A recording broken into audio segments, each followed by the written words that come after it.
నమస్తే. సార్ నా పేరు లక్ష్మణ్ కుమార్ సార్. చేవేళ్ళలా ఆ, చేవేళ్ళలా ఉండిపోయినా సార్ నేను. ఈ ఆ, చేవేళ్ళలా ఇంత పెద్ద యాక్సిడెంట్ అయింది సార్. కనీసం అవు. స్పందిస్తలేదేం సార్ మీరు? ఎవరు? మీరు ఎందుకు? కాలే అదే సారేనా మాట్లాడేది? అవును. కనీసం స్పందిస్తలేరేందన్నా మీరు? దేని గురించి?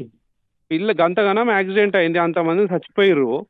మరి అవు. వాళ్ళది ఏమన్నా ఏం ఏం తప్పిదం జరిగింది, ఏం కథ, చేవేళ్ళకి చేయాల్సిన మార్పులు ఏంది, ఎట్లా ఇంకా చేయాలని మంత్రి గారు రాలేదు. మంత్రులు వచ్చి మాట్లాడేది మళ్ళా మీరు అరే అలాగే చేస్తారా? అరే మీరు మీరు మీరు లోకల్ పర్సనే ఆడా. ఎవరు మీరు మీ- నువ్వెవరు?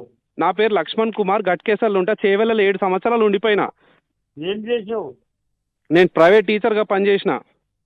మరి ఏమైంది ఇప్పుడు మళ్ళా? ఏమైంది? అంతమంది చచ్చిపోతే ఇన్ని రోజుల నుంచి డెవలప్మెంట్లో నువ్వు మీరు ఎమ్మెల్యేగా ఎన్నుకున్నారు, చేవెళ్ళ ప్రజలు గుండెలు హత్తుకున్నారు మిమ్మల్ని. మీరు ఆ. కనీసం స్పందిస్తలేరేందనా? నేను షాక్ అవుతున్నా. ఎందుకు? మీరు ఏం మాట్లాడారు? మంత్రులతో లేమా? అరే మంత్రులతోటి ఇగో మాట్లాడాలి. మంత్రులతోటి ఉండు వేరేనే, కనీసం నువ్వు వాళ్ళ దగ్గరికి పోయి కనీసం పరామర్శిస్తలేవేందే? నేను మస్తు హట్ అయినా నేను ఈ విషయంలో. అరే యాదన్న గింత మంచి పర్సను. అరే చేవెళ్ళ ప్రజలు అత్తుకుర్రు గుండెకు. అంతా కర్ణాటకలు. అరే ఎక్కడోళ్ళు అయితేందే, మన చేవెళ్ళలో అయింది కానీ ఇన్సిడెంట్. నేను ఒక 150 గజాల ప్లాట్ ఉంటే ఈ బాధలకు అమ్ముకొని పోయినా తెలుసానే. ఆ రోడ్ లేక మంచిగా లేక చేవెళ్ళలో బతుకుదామని వచ్చిన నేను. వస్తే ఆ రోడ్ బాగా లేక ఒక రోజు ఇన్నోవా యాక్సిడెంట్ అయింది తెలుసా? పొద్దున్నే 4 గంటలకు ఇన్నోవా. మస్తు మంది చనిపోయారు.